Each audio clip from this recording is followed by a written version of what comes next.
여러분 안녕하십니까? 글을 말로 풀어드리는 박재일의 직설사설 시간입니다.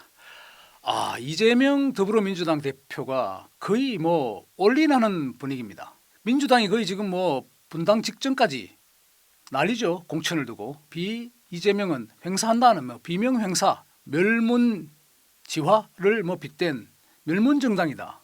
한때는 명문정당이라 그랬는데 이게 지금 거의 금이 가고 있는 상황인 것 같습니다. 이 대표는 왜 이렇게 올인할까? 상특급까지 지금 연기해버렸지 않습니까? 안 하겠다고. 공천 탈락한 의원들의 어떤 일종의 배신일까요? 이걸 좀 우려한 것 같기도 한데 이번에 국회에 들어가는 국회의원에 당선되는 이들은 임기가 언제까지입니까? 2028년까지입니다. 다음 대선은 언제죠? 아마 2027년 3월쯤이 되겠죠. 지금 당선되는 국회의원들의 임기 1년 전입니다. 지금의 국회의원들이 다음 대선의 하나의 굉장한 거점이 된다는 것이죠. 이재명 대표는 이걸 놓치지 않고 있는 것 같습니다. 그렇다면 2027년을 바라보는 이재명 대표는 당을 자신의 확고한 계보 내지는 충성심 높은 의원들로 바꾸려고 하는 원대한 계획이 있는 것 같습니다. 친문 세력들의 어떤 일종의 몰아내기 작업이랄까요? 이게 진행되고 있는 듯한데 2월 4일 문재인 대통령과 이재명 대표가 회동을 했죠. 그 당시 명문정당이 되자 하는 문재인 전 대통령의 얘기도 있었습니다만 임종석 전 대통령 비서실장이죠. 여기를 서울 중성동구 갑에서 공천을 받기로 했는데 전략 공천을 해버렸죠. 다른 사람으로. 전현희 전 국민권익위원장입니다. 이거부터 사달이 났습니다. 친문 세력과의 그 구원은 좀 오래됐죠. 그전 2017년 대선 당내 경선에까지 거슬러 올라갑니다. 그 당시 해경궁 홍씨가 있니 많이 이렇게 해서 한때 서로 치고받고 이런 상황이었는데 이재명 대표로서는 친문의 어떤 이런 성가신 존재들을 이번에 한번 최종 정리해보자 하는 그런 생각이 엿보이는 것 같습니다. 그러니까 더불어민주당은 앞으로 이재명의 당이 돼야 한다는 신념이랄까요? 이것이 엿보이는데 아무래도 추미애 전 법무부 장관 같은 경우에도 친명으로 돌았으니까 어떤 전략 공천을 해주겠다 이런 뜻인 것 같은데 친문을 좀 배제한다 하는 이런 또 연장선상에서 보면은 또 한 세력이 있죠. 지난해 연말 12월 30일입니까? 이재명 대표와 이낙연 전 대표가 회동을 했습니다. 명락회동이라고 했습니까? 결과적으로는 양측의 연대가 불발됐죠. 그 당시 조건이 이랬습니다. 이낙연 전 대표는 이재명 당신이 좀 나가줘야 되겠다. 그리고 비상대책위를 구성하자. 이렇게 얘기를 했죠. 이재명 대표는 당연히 노죠. 결국은 이낙연 전 대표도 떨어져 나가게 됐습니다. 새로운 미래라는 형식으로. 친명계가 아닌 정치인 내지는 동료들을 몰아내는 배경에는 또 하나 이런 게 있는 것 같습니다. 이재명 대표는 지금 사법 위기에 처해 있지 않습니까? 보통 7개 재판이 열린다고 하고 10개 혐의가 있다는 건데 어쨌든 자신은 무죄라고 생각하는데 이재명의 무죄를 좀 확신하지 못하는 사람들이 있다고 느끼는 것 같아요. 그 정치인들은 나와 함께하기 어렵지 않겠나 하는 판단을 하는 것으로 보입니다. 최근 이재명의 반기를 들고 반기 이전에 좀 핍박을 받고 나가게 된 의원들 설훈 의원 같은 경우에는 이재명 대표를 거의 연상군 수준에 비교했죠. 자신의 말을 안 들으면 다 쳐내고 있다. 아첨하는 사람들만 덕실거린다. 이렇게를 얘기를 했습니다. 심지어는 이 대표는 교도소에 가지 않을 것만 생각하는 것 같다고도 했습니다. 홍영표 의원입니까? 전에 원내대표까지 했죠. 이 대표에 대해서 거의 좀 담기 어려운 그런 말들을 했습니다. 너 가죽부터 좀 벗게 하지 않느냐? 혁신을 한다 그러니까 혁신이라는 게 가죽을 벗긴다는 뜻인 것 같은데 비판을 이재명 대표에게 향해 쏟아부었습니다. 이 지점에서 이재명 더불어민주당 대표의 인생 역정이랄까요? 성장형 과정을 한번 되돌아보면은 흔히 말한 개천에서 용난 인물로도 평가되죠. 출신이 안동이지만 일찍이 성남 지역으로 가기도 했고 어릴 적 굉장히 고생을 하고 공장에서 일을 하기도 했는데 중고등학교는 검정고시를 통해서 학력을 이수하고 사법고시도 일찍 합격했어요. 그러다 이제 성남시장이 됐죠.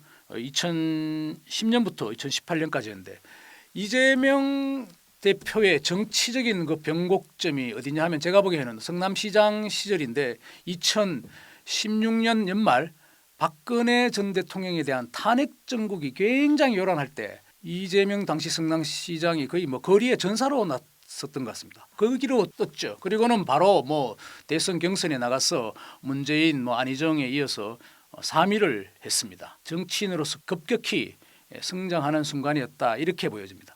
그때부터 아마 이재명의 대선 꿈, 대통령 꿈은 굳어진 것 같습니다.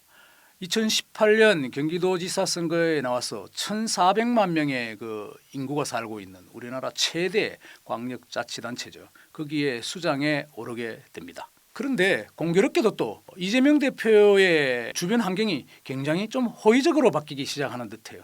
2018년에 그 이전 대선 경선에서 2위를 했던 안희정 충남도지사가 성폭력 문제로 낙마를 해버리죠. 그리고 2020년입니까? 박원순 서울시장이 또 좀 불의의 그 사고로 유고 상태가 되어버렸습니다. 두 사람이 잠재적 경쟁자로서는 사라진 셈이고요. 그리고 2022년 대선을 앞두고 더불어민주당 당내 경선에서는 앞서 회동을 했다는 이낙연 전 민주당 대표와의 당내 경선에서 이겼습니다. 그렇지만 대선 본선에서는 0.7%포인트 차이로 패배했죠. 아마 본인은 여러 이유를 대고 또 복귀를 해볼 것입니다. 지금처럼 좌파 의원들이 부족했다든가 아니면 사법 처리에 이런 부분에 대해서 대응을 잘 못했다든가 여러 가지가 있겠죠. 그리고 내부의 적들을 좀 잘 정리하지 못했다 이런 것도 있을 수 있겠습니다. 그리고는 또 직전 대통령 후보가 국회의원 선거에 불과 몇 달 만에 나가면 되느냐 하는 그런 반대 기류를 물리치고 곧장 계양을 송영길 전 대표의 지역구였던 그곳을 물려받아서 국회의원까지 당선됐습니다. 이후에는 8월 28일 전당대회에서 당대표에 올랐습니다. 이재명 대표는 지금 사법재판에 몰려있기도 하고 여러 적들이 많기도 하지만 본인의 팬덤도 형성하고 있죠. 어쩌면은 지난 대선에서 차점자로 떨어진 사람인 나를 정치적으로 좀 잘 대우받지 못하고 있다 하고 이렇게 억울해할지도 모를 것 같습니다. 왜 이렇게 나를 푸대접하느냐. 재판에 내몰고 수사를 하고 그리고 또 온갖 핍박을 나는 받고 있다고 본인이 여기겠죠. 그래서 그런 핍박과 고난이 본인에게 가해지는 것이 강도가 세면 셀수록 나의 좌파 세력을 확고히 구축하고 모두에 말씀드렸듯이 지금의 특히 선거에 나가는 국회의원들은 3년 뒤 2027년 대통령 선거에서는 국회의원직을 수행할 이들이기 때문에 만만하게 대충 해서는 되지 않을 것 같다 하는 신념이 굳어진 듯해 보입니다. 그리고 그 좌파 의원들을 구성하는 이들이 그냥 막연히 적당한 의원들이 되어서는 아니고 자신의 사법 처리의 사법적인 혐의에 대해서도 이재명은 무죄다라고 어느 정도 확신할 수 있는 인물이어야 한다 이렇게 또 생각하는 것 같아요. 그러나 제가 보기에는 조금 위험한 도박이라는 구석도 있습니다. 그런 원대한 스케줄을 향해 달리고 있지만 지금 주변에 적을 너무 많이 만들고 있지 않느냐 하는 판단도 듭니다. 정청래 의원 같은 경우에는 지금 민주당의 깃발은 이재명이다. 상징은 단연 이재명 대표라고도 이렇게 얘기를 했는데 그런 식의 어떤 자신을 지켜세우는 발언에 좀 도취되지 않았나 하는 측면도 보이고요.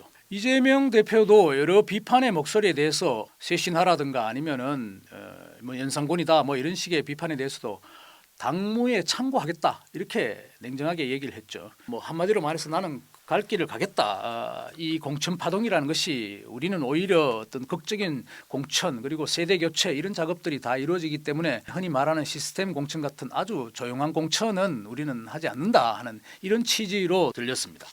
그렇지만 지금 제1야당 180석에 가까운 거대한 제1야당의 기반이 좀 무너지는 듯한 이낙연 전 대표가 나가고 여러 지금 의원들이 이탈하면서 벌어지는 상황이 심상치는 않고 녹록지는 않아요.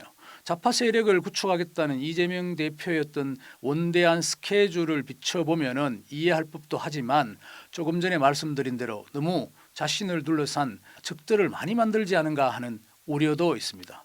국민의힘 한동훈 비대위원장이 그렇게 얘기를 했죠. 바로 이재명의 존재가 민주당의 어떤 장애물이다. 그 자체가. 그래서 이재명을 집중적으로 공격하고 있는 상황입니다. 그것이 아킬레스건이라고 한동훈 국민의힘 비대위원장은 상대 진영의 허점을 파악하고 있다는 뜻이겠죠.